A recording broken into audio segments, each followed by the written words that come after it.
าใจเข้าวัดเสียงแห่งธรรมนำชีวิตขอเชิญท่านสาธุชนผู้สนใจในธรรมร่วมฟังธรรมโดยพุทโธโลยีสำนักพิมพ์พระพุทธศาสนาประกาศร่วมจันลงพระพุทธศาสนาเพื่อสร้างสรรค์สังคมสนับสนุนโดยกลุ่มบริษัทดิลกและบุตรจำกัดผู้จัดจำหน่ายและให้บริการเครื่องจักรและอุปกรณ์ในการขนย้ายวัสดุทั้งในและต่างประเทศ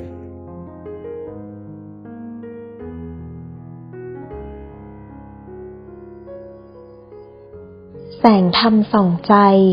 โดยพระอาจารย์คมสันต์สิริปุญโญเจ้าอาวาสวัดเจดีย์สถานอำเภอแม่ริมจังหวัดเชียงใหม่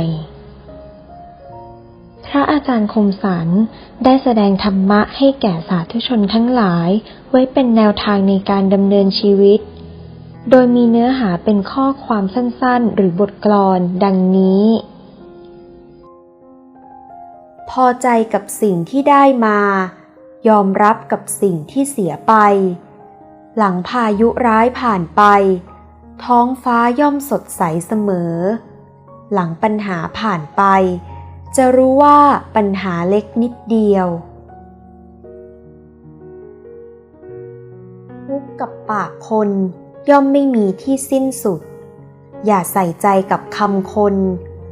คนที่ไม่ถูกนินทาย่อมไม่มีในโลกลองลดความคาดหวังแล้วมายอมรับความจริงกับสิ่งที่เกิดขึ้นกับตัวเราจะพบว่าจิตนิ่งขึ้นและทุรนทุรายน้อยลงตัวเราจะทำความผิดไว้มากหรือน้อยไม่สำคัญเลยแต่สำคัญเพียงว่าสำนึกผิดได้หรือเปล่าแค่นี้เป็นพออวดดีมักจะไม่ได้ดีอวดตัวจะไม่รู้จักตัวเองดีอวดอ้างมักไม่จริงตามอ้างอวดฉลาดมักจะเป็นคนโง่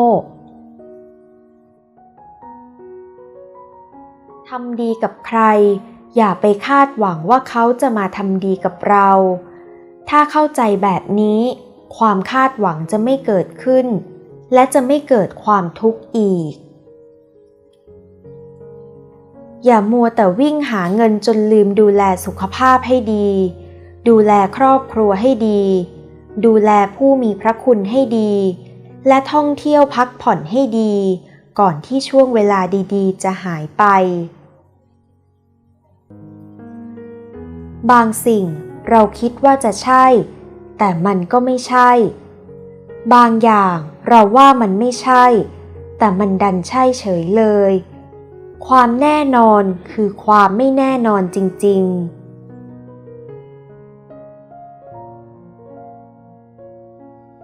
สัพพทานังธรรมทานังชินาติ